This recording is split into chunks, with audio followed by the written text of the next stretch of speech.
नमस्कार दोस्तों, मैं हूं कैलाश चौधरी और आज हम पढ़ेंगे राजस्थान की ऐतिहासिक पृष्ठभूमि का भाग 7, जिसमें राजस्थान के मध्यकालीन प्रमुख ऐतिहासिक और सांस्कृतिक स्थलों के बारे में चर्चा की जाएगी। मित्रों, जो हमने पिछला टॉपिक पढ़ा था उसमें से आपको आज एक सवाल पूछूंगा मैं, आप उसका उत्तर कमेंट बॉक्स में ज़रूर लिखिएगा। विश्नोई संप्रदाय की स्थापना किसने की? एक बार फिर सुन लीजिए क्वेश्चन, विश्नोई संप्रदाय की स्थापना किसने की? आपको इस प्रश्न का उत्तर कमेंट बॉक्स में लिखना है ताकि आपकी प्रैक्टिस होती रहे। आओ शुरू करते हैं। राजस्थान के मध्यकालीन प्रमुख ऐतिहासिक और सांस्कृतिक स्थल, जिसमें मित्रों अचलगढ़ है। अचलगढ़ आबू के पास स्थित है। आबू वर्तमान सिरोही में है। आबू के निकट अवस्थित अचलगढ़ पूर्व मध्यकालीन में परमारों की राजधानी रहा है। तो मित्रों, आपको याद रखना है कि आबू परमारों की राजधानी रहा है। यहाँ अचलेश्वर महादेव का प्राचीन मंदिर है। कुंभा द्वारा निर्मित कुंभ स्वामी का मंदिर यहीं अवस्थित है। अचलेश्वर महादेव मंदिर के सामने चारण कवि दूरसा आढ़ा की बनवाई स्वयं की पीतल की मूर्ति है। अचलेश्वर पहाड़ी पर अचलगढ़ दुर्ग स्थित है। तो मित्रों, आपको याद रखना है कि अचलगढ़ दुर्ग कहाँ स्थित है। ये अचलेश्वर पहाड़ी पर है। आगे देखते हैं, जिसे राणा कुंभा ने ही बनवाया था। तो मित्रों, आपको याद होना चाहिए कि इसका निर्माण किसने करवाया? राणा कुंभा ने करवाया था। नेक्स्ट देखते हैं।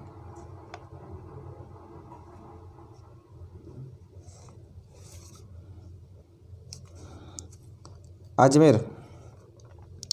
आधुनिक राजस्थान के मध्य में स्थित अजमेर नगर की स्थापना 12वीं शताब्दी में चौहान शासक अजय देव ने की थी। यहाँ के मुख्य स्मारकों में कुतुबुद्दीन ऐबक द्वारा निर्मित 2.5 दिन का झोंपड़ा, सूफी संत ख्वाजा मोहिनुद्दीन हसन चिश्ती की दरगाह, सोनी जी की नसियाँ जो जैन मंदिर है जिस पर सोने का काम किया हुआ मित्रों, ये अजमेर में है। ये बहुत ही दिखने में खूबसूरत है, आप देख कर आइएगा। हम गए थे इसे देखने के लिए। अजय राज द्वारा निर्मित तारागढ़ दुर्ग मित्रों अभी वर्तमान में केवल खंडर के रूप में बचा हुआ है, यहाँ कुछ भी नहीं है। अकबर द्वारा बनवाया गया किला जैसे मैगजीन दुर्ग, यहाँ संपूर्ण जो अजमेर रियासत में हथियार थे वो हथियार यहाँ पर हैं मैगजीन दुर्ग के अंदर। ये जो समतल ज़मीन पर बनवाया गया मित्रों, ये किसी पहाड़ी पर नहीं है। अच्छा दुर्ग ये भी। यह मैगनीज फोर्ट वर्तमान में संग्रहालय के रूप में है। यह संग्रहालय मित्रों, और संग्रहालय में हथियार रखे हुए हैं। यह स्मरण रहे कि ख्वाजा साहब की दरगाह सांप्रदायिक सद्भाव का जीवंत नमूना है। यहाँ चौहान शासक अर्णो राज या आनाजी द्वारा निर्मित आना सागर झील बनी हुई मित्रों। आना सागर झील देखिए आप, बहुत सुंदर झील है। यहाँ आप टापू बना हुआ है और बोटिंग भी कर सकते हैं। इस झील के किनारे पर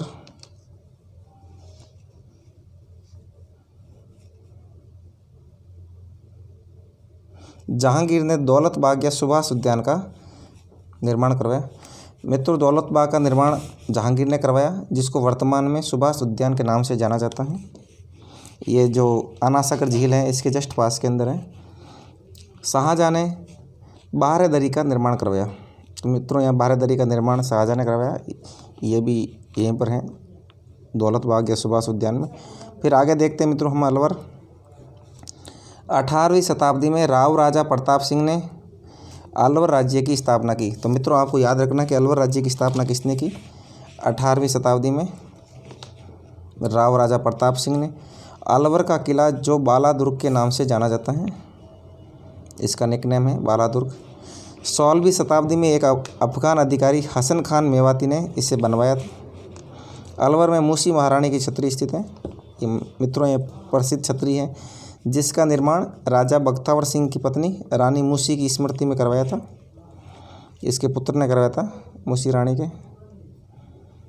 यह छतरी अपनी कलात्मकता के लिए प्रसिद्ध है।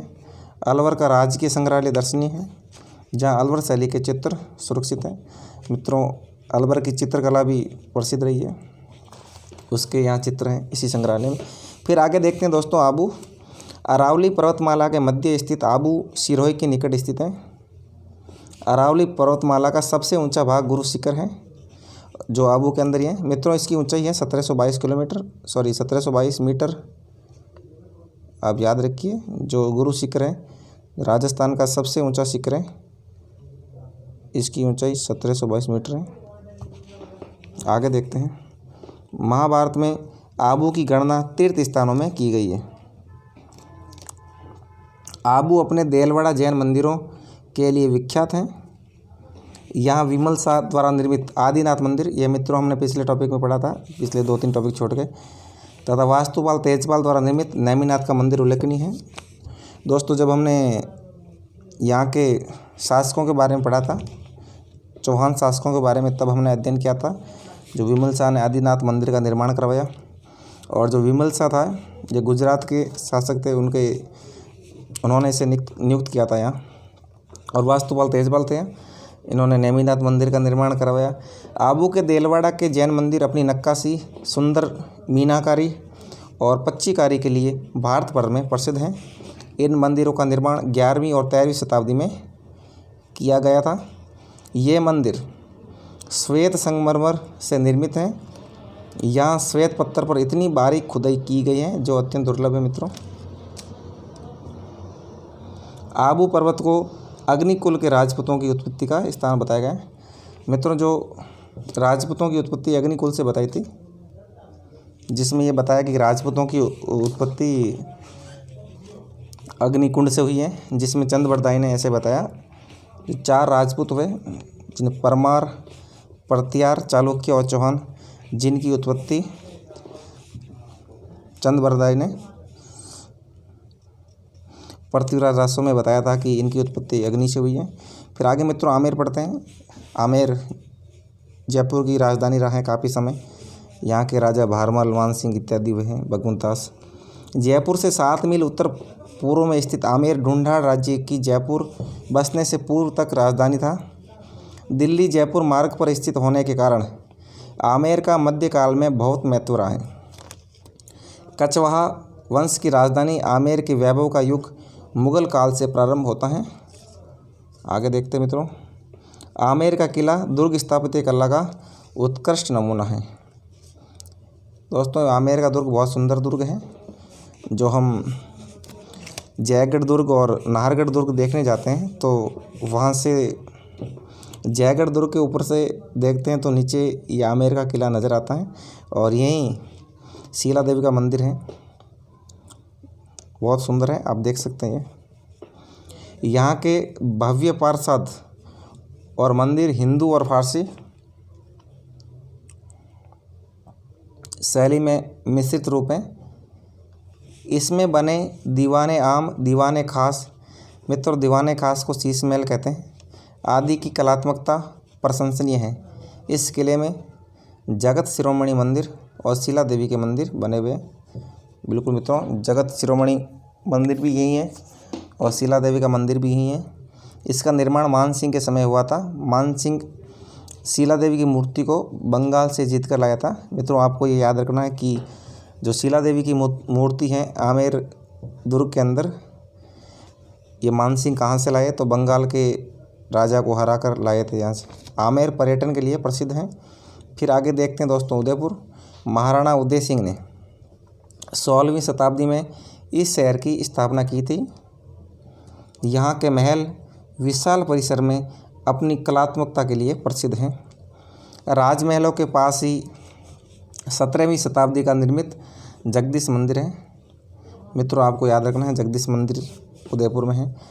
यहाँ की पिछोला झील और फतेह सागर झील मध्यकालीन जल प्रबंधन के प्रशंसनीय प्रमाण हैं। उदयपुर को झीलों की नगरी कहा जाता है। मित्रों, यहाँ कई झीलें हैं, जैसे पिछोला, फतेह सागर, जयसमंद। आधुनिक काल की मोती मगरी पर महाराणा प्रताप की भव्य मूर्ति है, जिसने स्मारक का रूप ग्रहण कर लिया है। महाराणा संग्राम सिंह द्वितीय द्वारा निर्मित सहेलियों की बाड़ी। मित्रों, ये पूछा जाता है कि सहेलियों की बाड़ी का निर्माण किसने कराया? महाराणा संग्राम सिंह द्वितीय ने। तथा महाराणा सज्जन सिंह द्वारा। दोस्तों, महाराणा सज्जन सिंह ने गुलाब बाग शहर की शोभा बढ़ाने के लिए और महाराणा देखिए मित्रों, सज्जन सिंह ने गुलाब बाग शहर का निर्माण करवाया था और ये जो गुलाब बाग शहर है ये शहर की शोभा बढ़ाने के लिए पर्याप्त है। तो ये आपसे पूछा जा सकता है कि गुलाब बाग का निर्माण किसने करवाया। तो यहाँ के भूतपूर्व शासक महाराणा सज्जन सिंह ने गुलाब बाग का निर्माण करवाया। फिर आगे देखते हैं ऋषभदेव केसरिया जी, ये भी उदयपुर में है। ऋषभदेव जी उदयपुर की खेरवाड़ा तहसील में स्थित मित्रों जो खेरवाड़ा है, खेरवाड़ा में मेवाड़ भीलकोर जो आपने पढ़ा होगा, जो डूंगरपुर बांसवाड़ा के मानगढ़ धाम पर जिस बटालियन ने गोलियां बरसाई थी, यहाँ मुख्यालय है इसका। में स्थित यह स्थान ऋषभदेव मंदिर के नाम से प्रसिद्ध है। यहाँ का ऋषभदेव मंदिर है। जैन और आदिवासी भील अनुयायी इसे समान रूप से पूजते हैं। भील इन्हें कालाजी कहते हैं। मित्रों, आपको याद रखना है कि भील ऋषभदेव जी को किस नाम से पुकारते हैं, तो कालाजी, क्योंकि ऋषभदेव की प्रतिमा काले पत्थर की बनी हुई है। आगे देखते हैं, मूर्ति पर श्रद्धालु केसर चढ़ाते हैं और इसका लेप करते हैं, इसलिए इसे केसरिया नाथ जी का मंदिर भी कहते हैं। तो आपको मित्रों याद रखना है कि ऋषभदेव जी को केसरिया नाथ का मंदिर क्यों कहते हैं, क्योंकि यहाँ श्रद्धालु केसर चढ़ाते हैं और केसर चढ़ाने से केसरिया नाथ मंदिर कहलाता है और यहाँ प्रतिवर्ष मेला बढ़ता है। फिर आगे देखता हूँ मित्रों, ओसिया में सूर्य मंदिर है। इसके अलावा सच्चाई मंदिर है और ओसिया जोधपुर ज़िले में स्थित है। जोधपुर ज़िले में स्थित ओसिया पूर्व मध्यकालीन मंदिरों के लिए विख्यात है। दोस्तों, जहाँ जो निर्माण हुआ है, यहाँ जो गुर्जर प्रतिहार वंश के शासकों ने मंदिरों का निर्माण करवाया। यहाँ के जैन और हिंदू मंदिर 9वीं से 12वीं शताब्दियों के मध्य निर्मित हैं। यहाँ के जैन मंदिर स्थापत्य के उत्कृष्ट नमूने हैं। महावीर स्वामी के मंदिर के तोरण द्वार और स्तंभों पर जैन धर्म से संबंधित शिल्प दर्शनीय हैं। यहाँ के सूर्य मंदिर, सच्चाई माता का मंदिर आदि इस युग के कला वैभव का स्मरण कराते हैं। फिर मित्रों करौली पढ़ते हैं। यदुवंशी शासक अर्जुन सिंह ने करौली की स्थापना की थी। तो आप याद रखिए कि करौली की स्थापना किसने की, तो यादव शाखा के अर्जुन सिंह ने करी। करौली में महाराजा गोपाल पाल द्वारा बनवाए गए रंग महल और दीवान आम खूबसूरत हैं। यहाँ की सूफी संत कबीर शाह की दरगाह भी स्थापत्य कला का सुंदर नमूना है। फिर मित्रों आगे देखते हैं, करौली का मदन मोहन जी का मंदिर प्रसिद्ध है। फिर नेक्स्ट है किराड़ू, ये बाड़मेर में है। किराड़ू बाड़मेर से 32 किलोमीटर दूर स्थित किराड़ू पूर्व मध्यकालीन मंदिरों के लिए विख्यात हैं। यहाँ का सोमेश्वर मंदिर शिल्पकला के लिए विख्यात है। यह स्थल राजस्थान के खजुराहो के नाम से जाना जाता है। तो मित्रों आपको याद रखना है कि राजस्थान का खजुराहो किसे बोलते हैं, तो किराड़ू को कहते हैं। और खजुराहो जो मूल खजुराहो है वो कहाँ स्थित है, ये मध्य प्रदेश में है। इसको किराड़ू को राजस्थान का खजुराहो इसलिए बोलते हैं क्योंकि जहाँ जो मूर्तियाँ मिली है कि जैसी देवी देवताओं की वस्त्रहीन मूर्तियाँ मिली हैं जो खजुराहो में स्थित हैं, वैसी मूर्तियाँ यहाँ मिली हैं, इसलिए किराड़ू को राजस्थान का खजुराहो कहते हैं। यहाँ काम शास्त्र की भाव भंगिमा युक्त मूर्तियाँ शिल्पकला की दृष्टि से बेजोड़ हैं। फिर आगे देखते हैं तो किशनगढ़ जो अजमेर ज़िले में स्थित है और यहाँ के प्रसिद्ध शासक हुए हैं सावंत दास या नागरीदास, सावंत सिंह नागरीदास। और यहाँ का जो बणीठंड चित्र है प्रसिद्ध है। दोस्तों इसके अलावा यहाँ की राजकुमारी थी किशनगढ़ की चारुमती, उसके विवाह के लिए मेवाड़ के शासक राज सिंह और औरंगजेब में विवाद उत्पन्न हुआ था। किशनगढ़ देखते हैं। अजमेर ज़िले में जयपुर मार्ग पर स्थित किशनगढ़ की स्थापना 1609 ईस्वी में जोधपुर के शासक उदय सिंह के पुत्र किशन सिंह ने किए। तो आपको मित्रों याद रखना है कि किशनगढ़ की स्थापना किसने की। ये जोधपुर के शासक थे, ये मोटा राजा उदय सिंह, इसके पुत्र थे किशन सिंह। किशनगढ़ अपनी विशिष्ट चित्रकला शैली के लिए प्रसिद्ध है, किशनगढ़ शैली, और यहाँ का चित्र है मणि ठाणी, प्रसिद्ध चित्र है। फिर आगे देखते हैं मित्रों, केशवराय पाटन बूंदी जिले में चंबल नदी के किनारे स्थित केशवराय पाटन में बूंदी नरेश शत्रु साल द्वारा निर्मित 17वीं शताब्दी का निर्मित विशाल केशव मंदिर है, इसलिए इसका नाम मित्रों केशवराव पाटन पड़ा है। केशव विष्णु को कहा जाता है। यहाँ पर जैनियों का तीर्थंकर मुनि सुवर्तनाथ का मंदिर है। तो आपको मित्रों याद रखना है कि मुनि सुवर्तनाथ का मंदिर कहाँ स्थित है, तो केशवराय पाटन जो बूंदी में है यहाँ है। फिर आगे देखते हैं कोटा, मुनि सुवर्तनाथ मंदिर। फिर कोटा देखते हैं मित्रों, कोटा की स्थापना 13वीं शताब्दी में बूंदी के शासक समरसी के पुत्र जैत सिंह ने की। तो आपको याद होना चाहिए कि कोटा की स्थापना किसने की। उसने कोटा के स्थानीय शासक कोटिया भील को परास्त कर उसके नाम से कोटा की स्थापना की। बिल्कुल मित्रों, आपको याद होना चाहिए कि कोटा की स्थापना कोटिया भील के नाम से हुई, और जो बूंदी की स्थापना हुई है बूंदा मीणा के नाम से हुई। और कोटा और बूंदी में जो हाड़ा वंशीय चौहान शासक थे उनका साम्राज्य स्थापित हो गया था उसके बाद में। शाहजहाँ के फरमान से 17वीं शताब्दी के प्रारंभ में बूंदी से अलग होकर कोटा स्वतंत्र राज्य के रूप में अस्तित्व में आया, और 1857 की क्रांति के दौरान कोटा राज्य के क्रांतिकारियों ने बढ़ चढ़ के भाग लिया। बिल्कुल मित्रों, फिर नेक्स्ट देखते हैं, कोटा के क्षारबाग की छतरियाँ राजपूत स्थापत्य कला के सुंदर नमूने हैं। मित्रों, जो ये क्षारबाग की छतरियाँ हैं, यहाँ जो कोटा राज घराने के जो शासक होते थे जिनकी छतरियाँ बनी हुई हैं, यहाँ का महाराव माधो सिंह संग्रहालय और राजकीय ब्रज विलास संग्रहालय कोटा चित्रशैली और यहाँ के शासकों की कलात्मक अभिरुचि को प्रदर्शित करते हैं। कोटा में भगवान मथुराधीश का मंदिर वैष्णव संप्रदाय का प्रमुख तीर्थ है और वल्लभ संप्रदाय की पीठ है। बिल्कुल मित्रों, कोटा का दशहरा मेला भारतवर्ष में प्रसिद्ध है, बहुत खूबसूरत मेला लगता है दशहरा मेला। फिर आगे कौलवी जो झालावाड़ ज़िले में है, कौलवी की गुफाएं भी प्रसिद्ध हैं।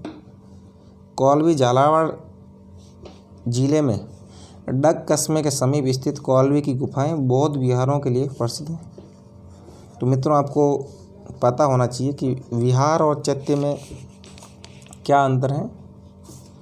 यहाँ जो बौद्ध विहार की गुफा मिली है मित्रों, जो विहार होते हैं वो जो बौद्ध साधु संत हैं उनके रहने के स्थान होते हैं। विहार जहाँ मतलब जो बौद्ध भिक्षु यहाँ रहा करते थे विहारों में।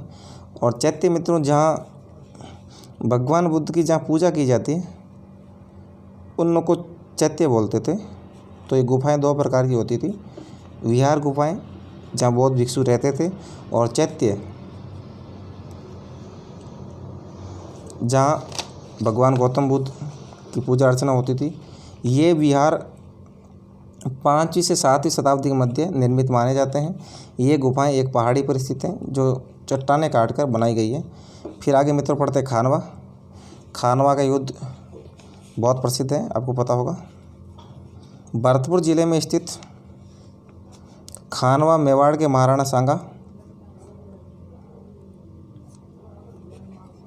और बाबर के मध्य युद्ध जो 1527 ईस्वी में हुआ था, और इस युद्ध के बाद भारतवर्ष में मुगल वंश की स्थापना हो गई थी, तो इसलिए महत्वपूर्ण है खानवा। और खानवा वर्तमान भरतपुर जिले में स्थित है। खानवा के युद्ध में सांगा की हार ने राजपूतों को दिल्ली की गद्दी पर बैठने का सौभाग्य नष्ट कर दिया और मुगल वंश की स्थापना को मजबूत कर दिया। फिर आगे देखते हैं गलियाकोट, ये डूंगरपुर में स्थित है। डूंगरपुर जिले में माही नदी के किनारे स्थित गलियाकोट वर्तमान में दाऊदी बोहरा संप्रदाय का प्रमुख केंद्र है। मित्रों, आपको याद होना चाहिए जो दाऊदी बोहरा संप्रदाय की जो मुख्य पीठ है ये गलियाकोट में है। और गलियाकोट वर्तमान डूंगरगढ़ ज़िले में है। मित्र, जो दाऊदी बोहरा संप्रदाय होता है ये एक मुस्लिम समुदाय है जो बहुत ही शिक्षित समुदाय होता है, और ये मुसलमानों में जो शिया मुसलमान होते हैं उनसे संबंधित हैं। दाऊदी बोहरा संप्रदाय ये शिक्षित मुसलमान होते हैं, दाऊदी बोहरा। इनकी जो मुख्य पीठ है गलियाकोट में है, आपको याद रखना है, और कई बार ये प्रतियोगी परीक्षाओं में पूछा जाता है। फिर नेक्स्ट देखते हैं मित्रों, यहाँ संत सैयद फखरुद्दीन की दरगाह स्थित है, जहाँ प्रतिवर्ष इनकी याद में उर्स का मेला बढ़ता है।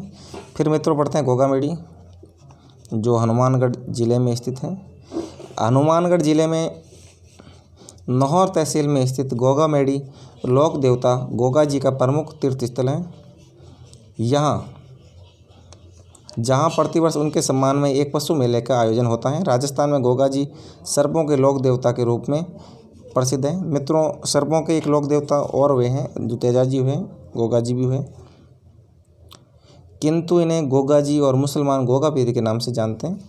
मित्रों, हिंदू और मुसलमान समान रूप से इनकी पूजा करते हैं गोगा जी की। गोगा पीर बोलते हैं मुसलमान, और हिंदू गोगा जी बोलते हैं। आपको मित्रों पता होगा जो गोगामेड़ी है और पास में दुर्मेड़ी है, ये भी गोगा जी से संबंधित है। फिर चावंड, उदयपुर से ऋषभदेव जाने वाली सड़क पर अरावली पहाड़ियों में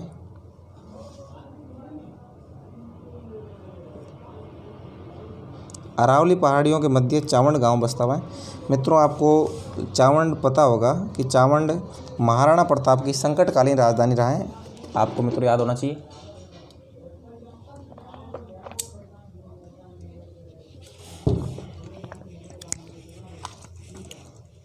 और यहीं पर महाराणा प्रताप की छतरी बनी हुई है चावंड गांव में। महाराणा प्रताप ने हल्दी घाटी के युद्ध के पश्चात चावंड को अपनी राजधानी बनाया, और प्रताप की मृत्यु भी 1597 ईस्वी में चावंड में हुई थी। इनकी मृत्यु मित्रों, जो कमान होता है धनुष कमान, उनसी जो प्रत्यंचिका होती है जिससे डोरी होती है वो खींचते हुई थी। फिर दोस्तों चित्तौड़गढ़ पढ़ते हैं। यह नगर अपने दुर्ग के नाम से अधिक जाना जाता है। ऐसा माना जाता है कि चित्तौड़गढ़ दुर्ग का निर्माण चित्रंगद मौर्य ने करवाया। आपको मित्रों याद होना चाहिए चित्तौड़गढ़ का निर्माण, और उसी के नाम से चित्तौड़गढ़ नाम पड़ा है, चित्रंगद मौर्य।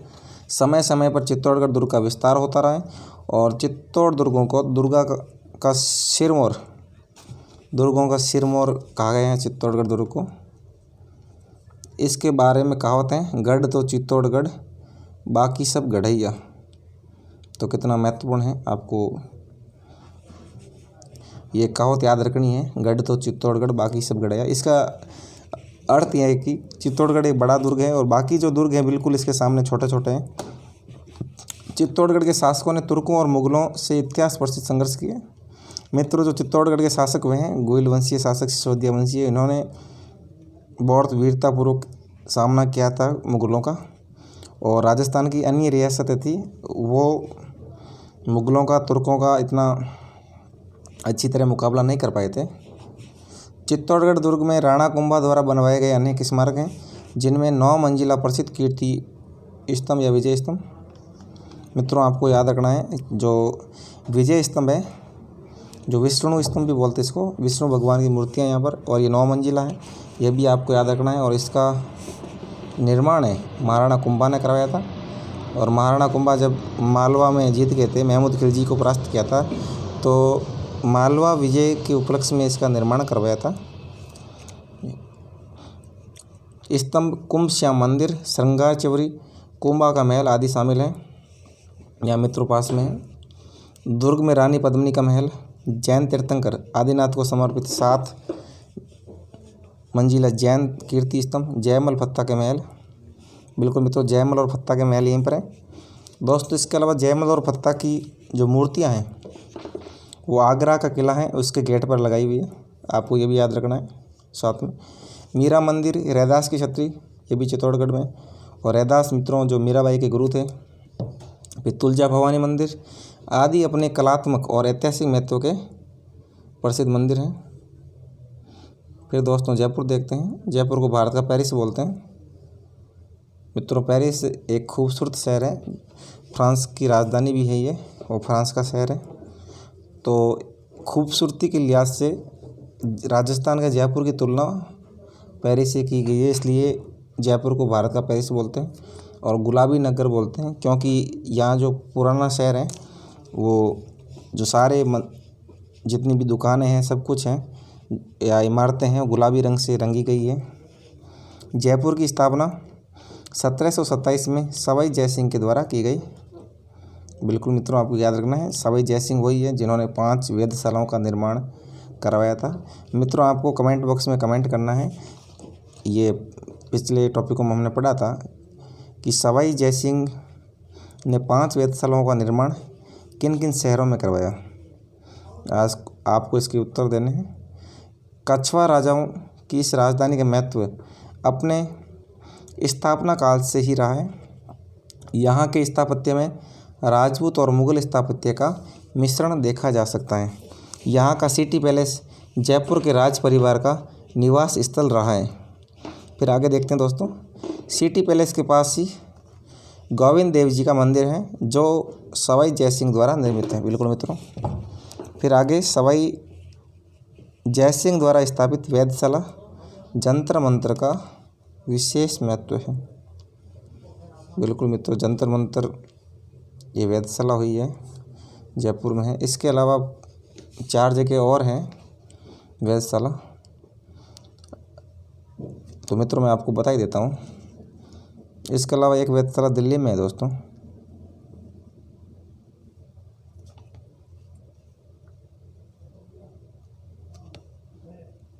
पेन से साफ नहीं आ रहा मित्रों।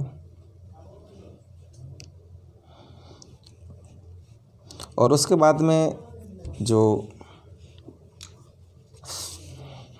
चलो मित्रों टाइप नहीं हो रहा है क्वेश्चन, आप ही बताना इसका उत्तर। स्थापित वेधशाला जंतर मंतर का विशेष महत्व है। यहाँ स्थापित सम्राट यंत्र विश्व की सबसे बड़ी सौर घड़ी मानी जाती है।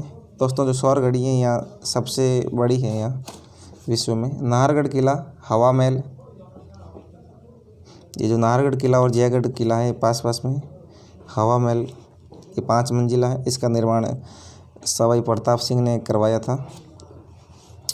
रामनिवास बाग, अल्बर्ट हॉल संग्रहालय आदि दर्शनीय और ऐतिहासिक स्थल हैं।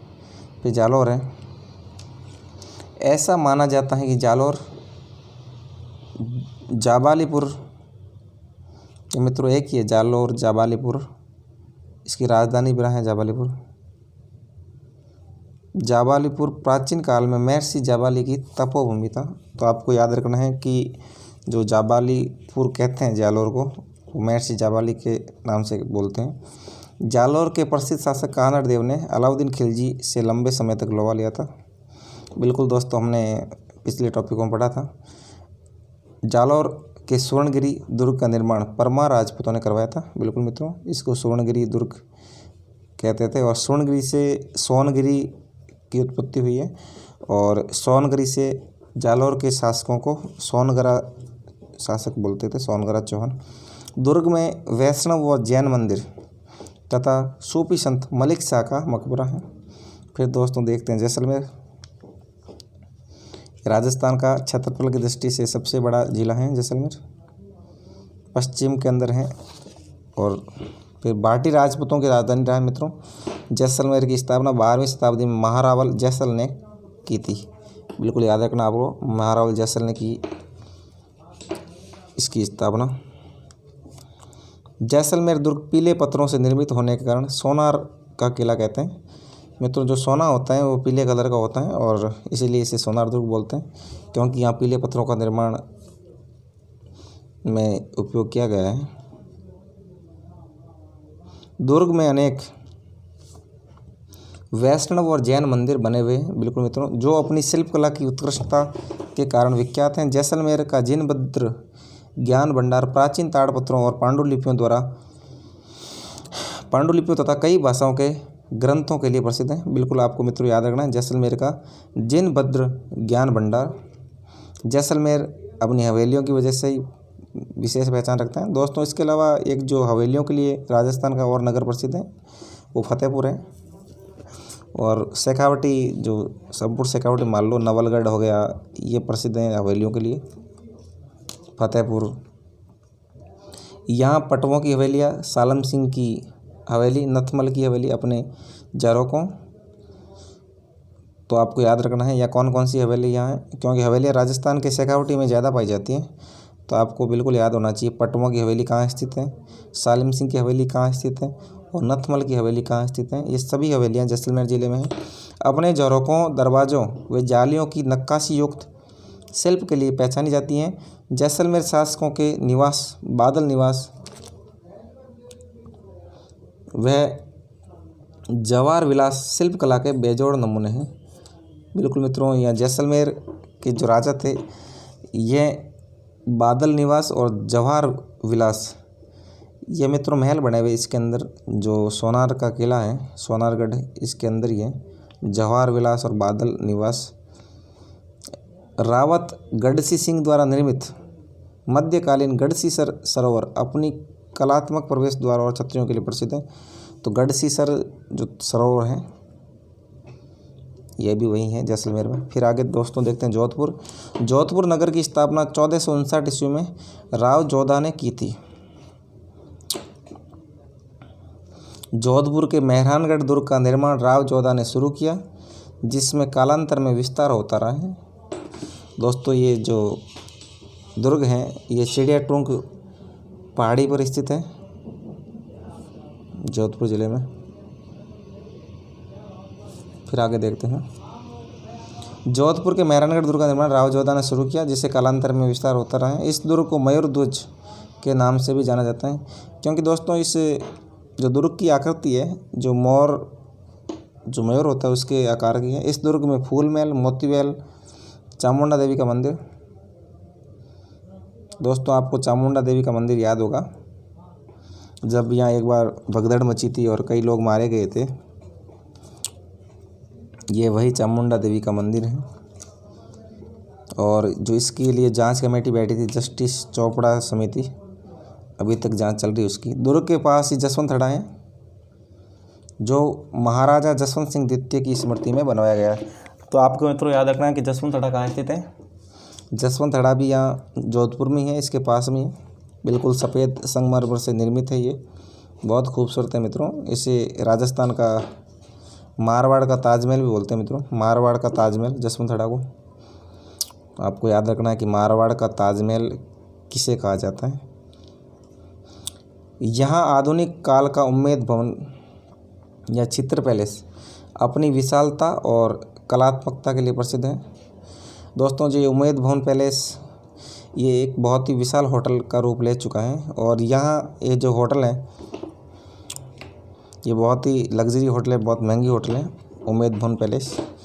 या जो बड़े बड़े होते हैं फिल्मी स्टार, हॉलीवुड हीरोज, उनकी पार्टियाँ यहाँ चलती हैं। और यहाँ जोधपुर सूर्य नगरी के नाम से प्रसिद्ध है मित्रों। जो सूर्य नगरी के नाम से जोधपुर को जानते हैं, इसके लिए दो तरह के विचार जाना जाता है। पहला तो ये कि जोधपुर में जो सूर्य है बिल्कुल सीधा चमकता है और यहाँ तापमान ज़्यादा है, इसलिए कुछ लोग बताते हैं। दूसरा कारण ये है कि जोधपुर में ओसिया में सूर्य मंदिर स्थित है, और सूर्य मंदिर स्थित होने की वजह से सूर्य नगरी कहते हैं मित्रों। जो भी इसका अलग अलग विद्वानों के अलग अलग विचार हैं, मैंने आपको दोनों विचार बता दिए। फिर आगे देखते हैं हम। फिर दोस्तों झालरापाटन देखते हैं। झालरापाटन झालावाड़ शहर से 4 मील दूर स्थित झालरापाटन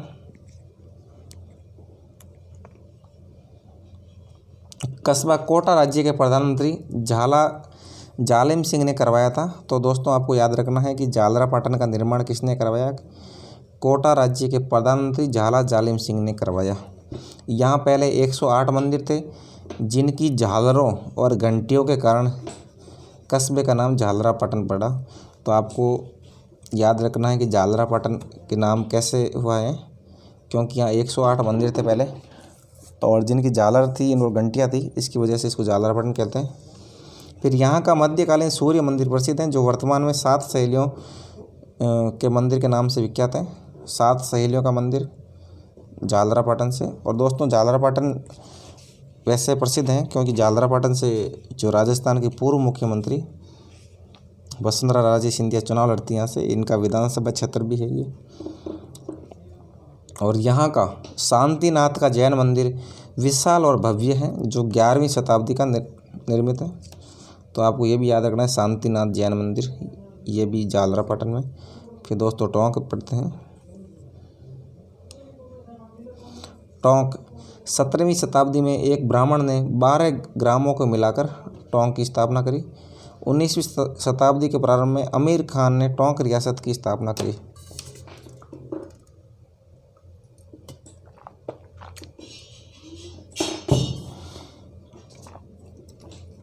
दोस्तों जो अमीर खां पिंडारी था, इसने टोंक रियासत की स्थापना की है।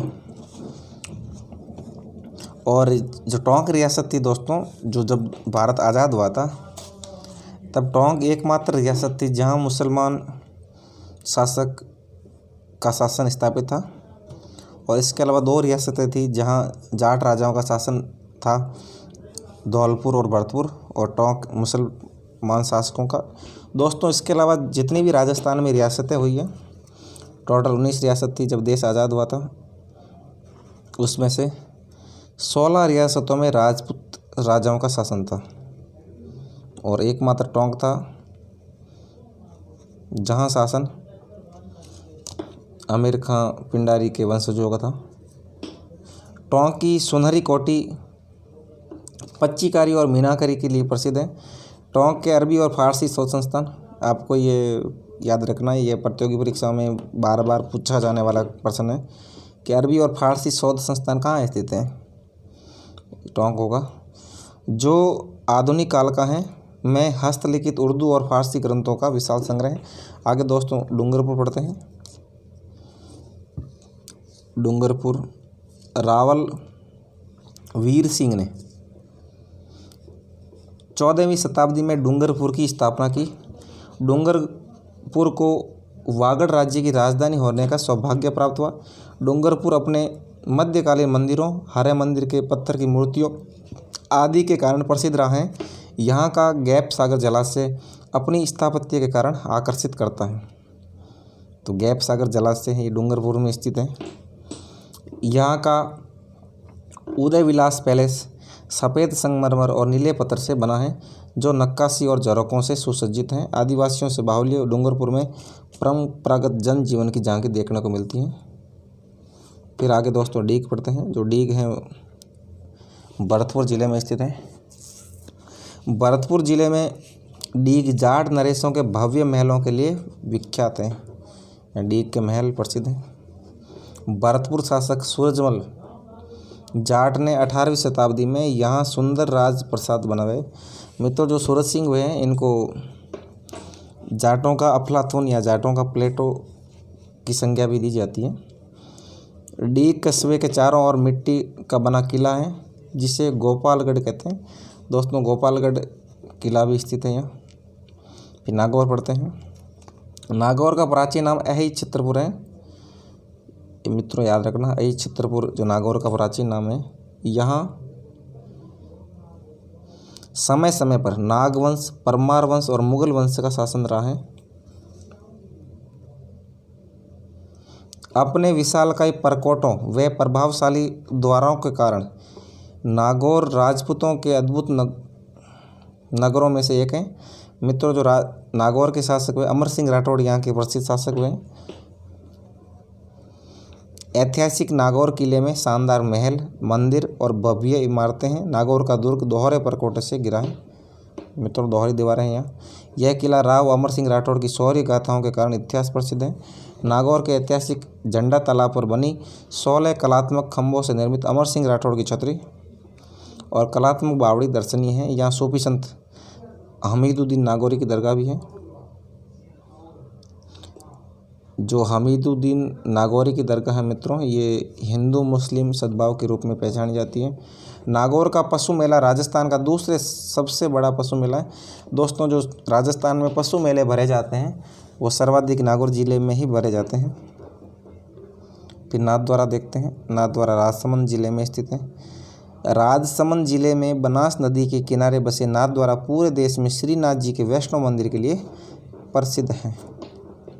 बिल्कुल दोस्तों, पुष्टि मार्गीय वैष्णव का यह प्रमुख तीर्थ स्थल है। यहाँ कृष्ण की उपासना उसके बाल रूप में की जाती है। औरंगजेब की कट्टर धार्मिक नीति के कारण श्रीनाथ जी की मूर्ति मथुरा से सिहाड़ गांव वर्तमान नाथद्वारा लाई गई। मित्रों, जो औरंगजेब ने धार्मिक कट्टरता की नीति अपनाई थी, उसके कारण जो श्रीनाथ जी की मूर्ति है, जो यहाँ के राज सिंह हुए, उन्होंने जो मथुरा से लेकर आए थे अपने सिहाड़ गांव, वर्तमान नाथद्वारा का पुराना नाम है सिहाड़, जो महाराणा राज सिंह के प्रयासों से नाथद्वारा में प्रतिष्ठापित की गई। चढ़ावे की दृष्टि से राजस्थान का सबसे संपन्न तीर्थ स्थल है। पिछवाई पेंटिंग और मीनाकारी के लिए नाथद्वारा प्रसिद्ध है। मित्रों, जो पिछवाई पेंटिंग है ये नाथद्वारा की है, और जो नाथद्वारा कृष्ण भक्ति का केंद्र माना जाता है, यह प्रश्न भी पूछा जाता है। दोस्तों, इसके लिए एक रोचक तत्व है इसके अलावा, और ये कि जो नाथद्वारा से जो कांग्रेस के दिग्गज नेता सीपी जोशी हुए, वो 2008 में 1 वोट से हार गए थे। ये वही नाथद्वारा है। फिर आगे देखते हैं पुष्कर। अजमेर के निकट पुष्कर हिंदुओं का एक प्रसिद्ध तीर्थ स्थान है। पद्म पुराण में भी इसकी महिमा का बखान किया गया है। पुष्कर ताल के घाटों पर स्नान करना अत्यंत पुण्य का काम समझा जाता है। तीर्थराज पुष्कर में प्राचीनतम चतुर्मुखी ब्रह्मा मंदिर है। और दोस्तों, ये समझा जाता है कि ये जो ब्रह्मा मंदिर है, भारत का एकमात्र ब्रह्मा मंदिर है। यहाँ के अन्य प्रसिद्ध मंदिरों में रंगनाथ मंदिर, सावित्री मंदिर। दोस्तों, जो ये सावित्री मंदिर है, ये पहाड़ के ऊपर स्थित है, और ये यहाँ ऊपर जाने के लिए रोप वे बना हुआ है। इस तरह जो रस्सियाँ होती हैं और उस पर उड़न खटोला लटका होता है। तो ये राजस्थान का एक रोप वे यहाँ स्थित है। कुल राजस्थान में 4 रोप वे हैं, उसमें से एक रोप वे पुष्कर में भी है। पुष्कर में प्रतिवर्ष कार्तिक महीने में मेले का आयोजन होता है। यह मेला न केवल विभिन्न पशुओं की खरीद फरोख्त कर यह मेला न केवल विभिन्न पशुओं की खरीद फरोख्त का माध्यम है, बल्कि विदेशी पर्यटकों का आकर्षण का केंद्र माना जाता है। वर्तमान में पुष्कर को अंतर्राष्ट्रीय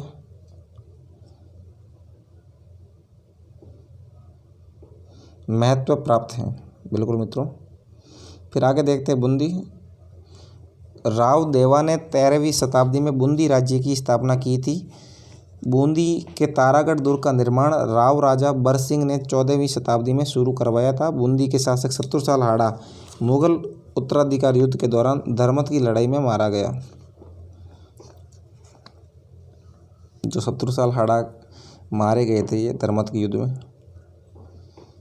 जो औरंगजेब और उनके जो 3 और भाई थे, शाहजहाँ के 4 पुत्रों के मध्य युद्ध लड़ा गया था। यहाँ की दर्शनीय स्थलों में नवल सागर, 84 खंभों की छतरी, रानी जी की बावड़ी, जैत सागर और फूल सागर आदि हैं। बूंदी अपनी विशिष्ट चित्रकला शैली के लिए विख्यात है। बूंदी एक ऐसा शहर है जिसके पास समृद्ध विरासत है। आज भी मध्यकालीन शहर की झलक देता है। फिर आगे मित्रों बयाना पढ़ते हैं। बयाना भरतपुर में ही है। भरतपुर जिले में स्थित बयाना का उल्लेख 13वीं और 14वीं शताब्दी में इब्न बतूता, जो जियाउद्दीन बर्नी जैसे लेखकों ने भी किया है। तो आपको याद रखना है कि बयाना का उल्लेख इब्न बतूता और बर्नी, इन लेखकों ने भी किया है। दोस्तों, आपको इसका उत्तर बताना है कि इब्न बतूता और जियाउद्दीन बर्नी किस शासक के कार्यकाल में भारत आए थे। तो आपको पता होगा, ये जो इब्न बतूता मोरक्को का यात्री था। मोरक्को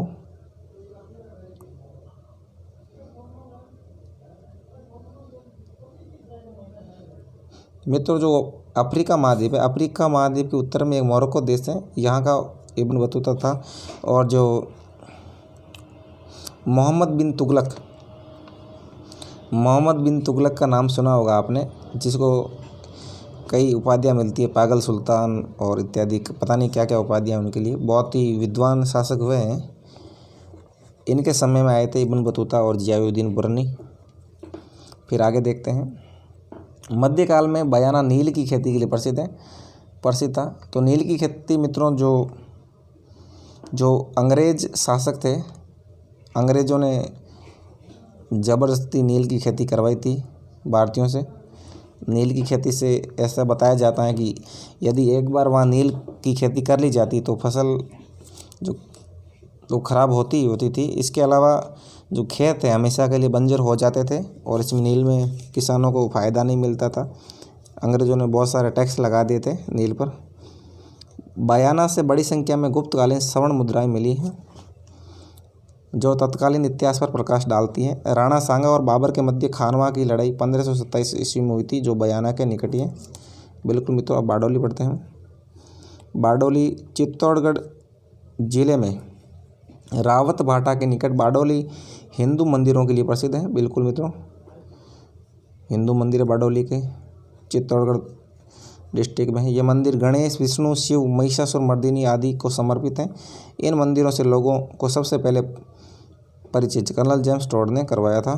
फिर देखते हैं बीकानेर। राव बीका द्वारा 15वीं शताब्दी में इस शहर की स्थापना करवाई गई थी। आगे मित्रों, यहाँ के 16वीं शताब्दी के शासक राय सिंह ने बीकानेर में जूनागढ़ दुर्ग का निर्माण करवाया। दोस्तों, राय सिंह ये बिल्कुल अकबर का सेनापति था और इन्होंने जूनागढ़ दुर्ग की स्थापना करवाई। राय सिंह और इनके पिताजी कल्याणमल, इन्होंने जो नागौर दरबार हुआ था 1570 ईस्वी में, यह अधीनता स्वीकार करी थी और मुग़ल दरबार की सेवा में चले गए थे। और इन्हीं राय सिंह ने जूनागढ़ दुर्ग का निर्माण करवाया। यह दुर्ग अपने स्थापत्य कला और चित्रकारी के लिए प्रसिद्ध है। बीकानेर शहर प्राचीर से घिरा हुआ है, जिसमें 5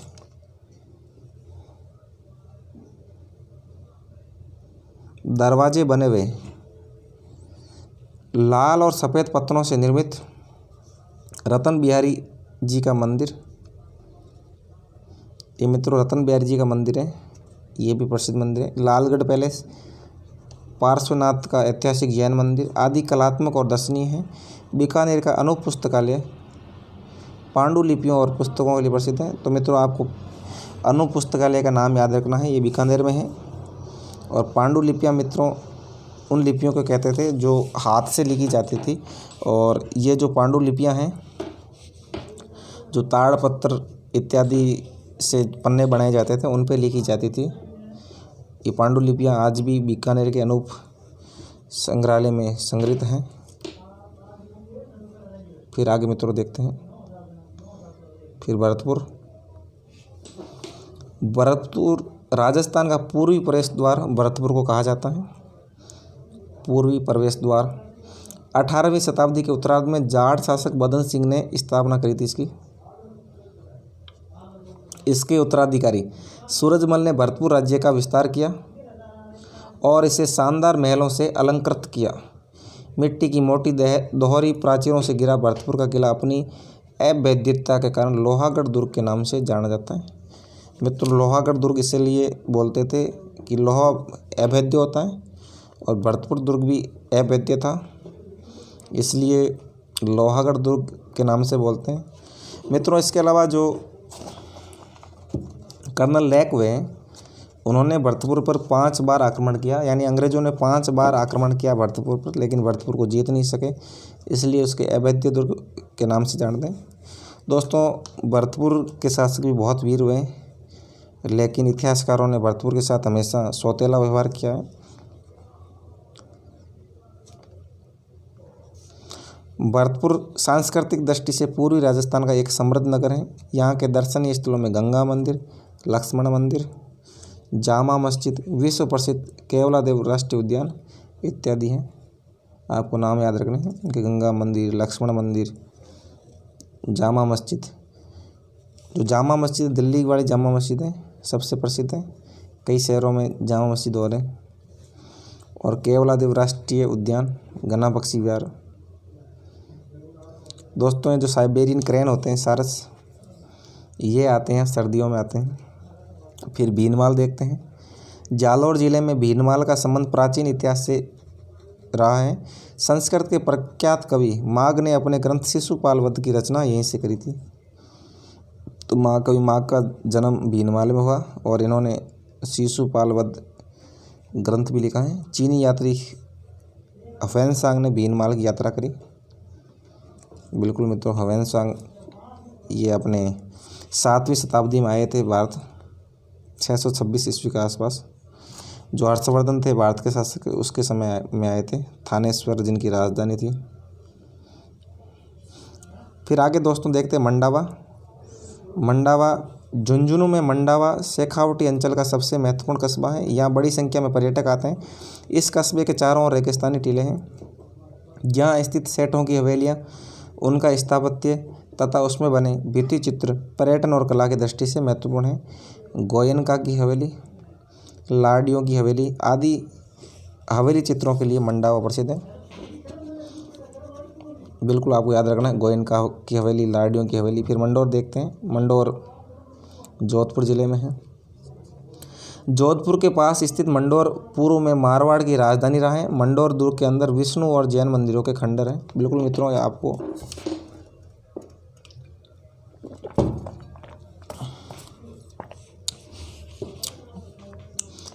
यहाँ स्थित मंडोर उद्यान में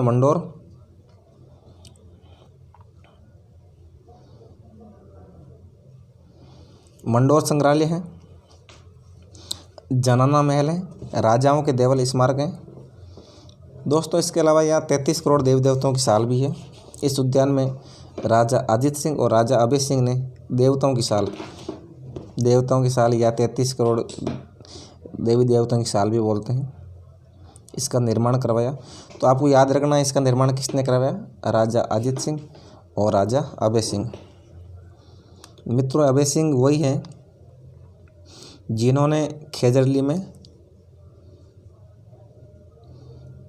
363 विष्णुओं को जिंदा काट दिया था।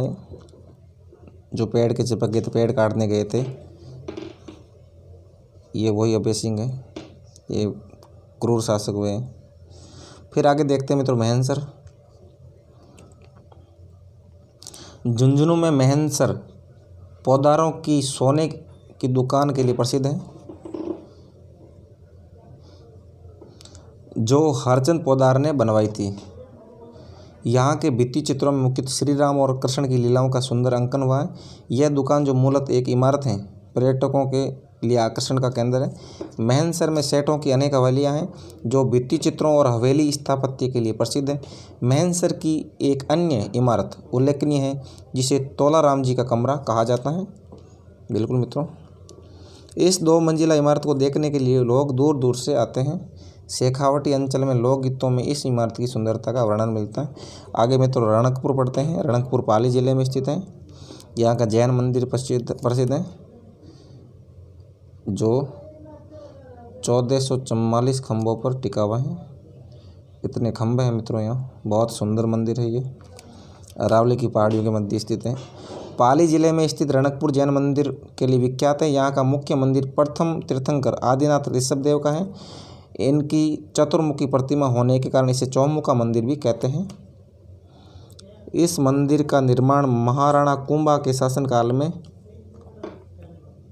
सेठ धरणशाह ने 15वीं शताब्दी में करवाया था। आपको याद रखना है कि इसका निर्माण किसने करवाया और किसके शासनकाल में? महाराणा कुंभा के शासनकाल में और सेठ धरणशाह ने। ये आगे 1444 स्तंभ।